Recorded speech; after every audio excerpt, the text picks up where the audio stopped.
this war has been going on for almost a year, with Russia being able to capture most of the territories in the beginning of it, mainly thanks to the element of surprise. And as soon as Ukrainians came to their senses, the war has slowed down.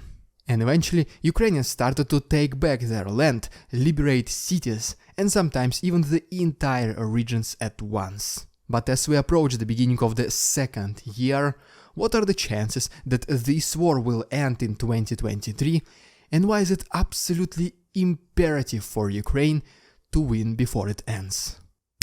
What's up, investors? It's the Russian dude.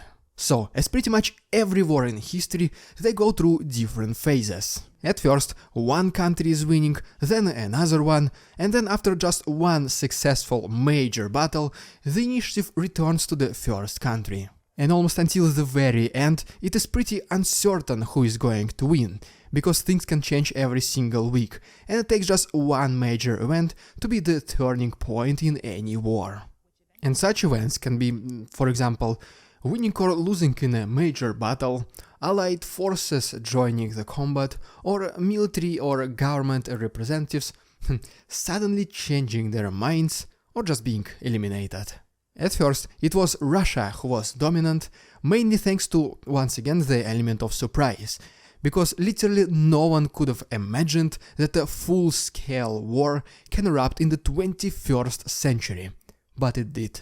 Thousands of square kilometers of Ukrainian land fell under Russian control in just several weeks, and even more were targeted by severe massive shellings. And even though Russians might have thought that they have the ideal plan of the invasion and take Kiev, as they say it, in 3 days, but there was one thing that they severely miscalculated, which is the unbreakable will of the people who defend their motherland, friends and relatives. Under no circumstances you can come with weapons to another country, and no matter what you say, what are your reasons or goals, the defending nation will never just lay down its weapons without a fight.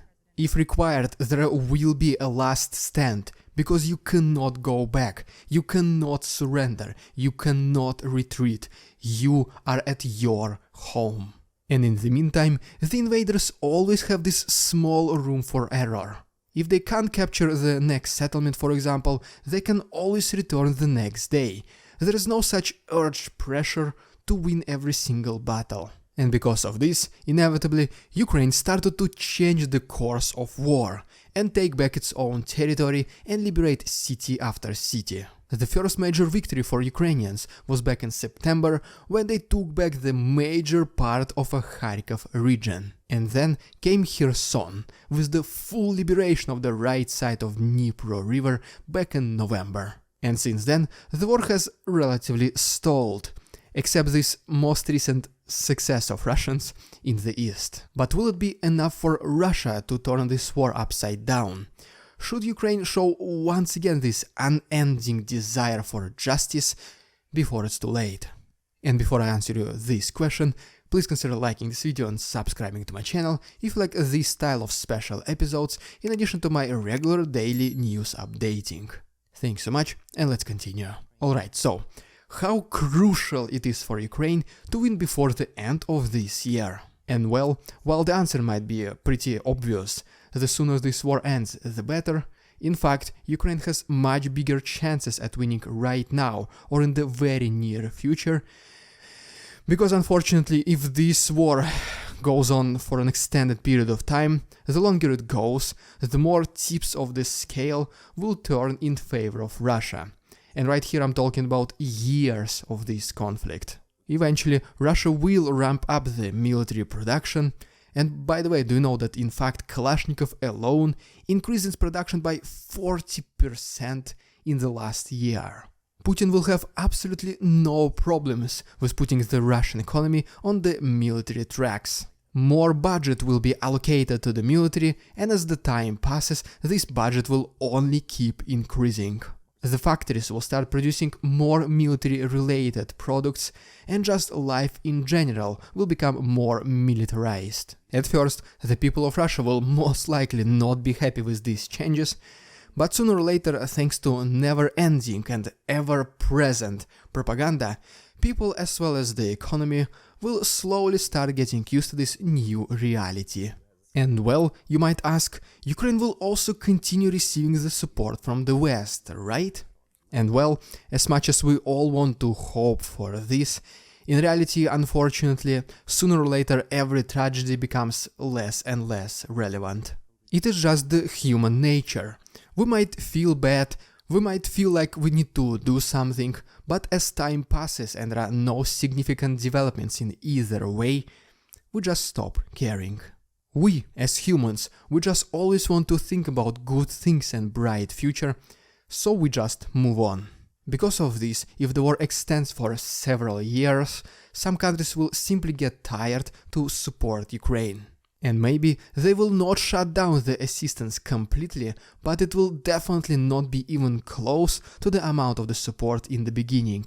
Countries and politicians will do just enough so that other countries and politicians will consider them good for helping Ukraine.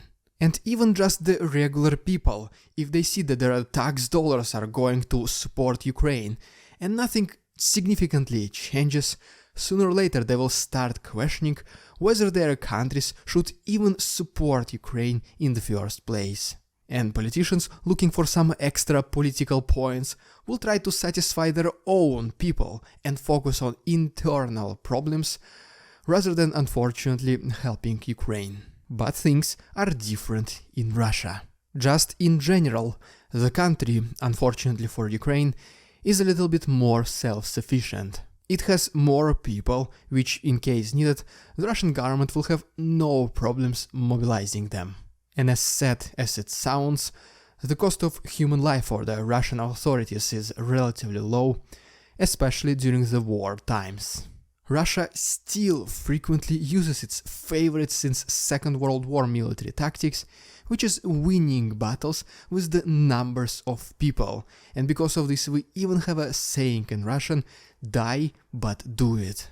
Previous victories of Ukraine were also at least partially thanks to the Russian mistakes. And no matter how ridiculous we think the Russian military commandment is, they still learn from their mistakes and adjust accordingly. It is getting harder and harder for Ukraine to come up with new military tactics, while on the other hand, Russia can always mobilize just more people. And here is the dilemma. Even though Ukraine might not be at full potential right now and still waiting for the weapons from the West to launch the ultimate counteroffensive, it has much bigger chances at winning right now rather than in the distant future. But the longer Ukraine waits, as more years pass, the more even the battlefield will become. So it is absolutely imperative for Ukraine to finish this war as soon as possible with whatever resources they have right now. Thank you so much for your attention, товарищи, and see you tomorrow.